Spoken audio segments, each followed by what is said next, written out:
到了一个问题，他有一种病，不知道他为什么天天每一个时刻都要放屁。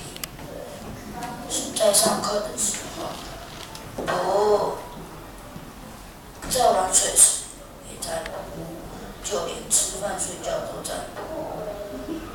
皮皮知道是皮皮的妈妈带皮皮去看医生，皮皮跟医生说：“你这个只是肚子里有些抽筋，慢慢就会好的，只是好的太慢。”皮皮只好设法忍住放屁屁，但是越来越严重，他的肚子膨胀得像颗气球。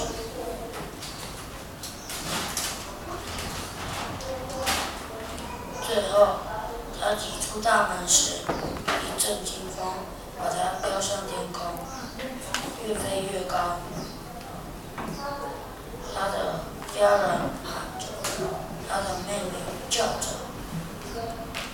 但是皮皮却在看下面那些房子和大草。谢谢大家，我的故事讲完了。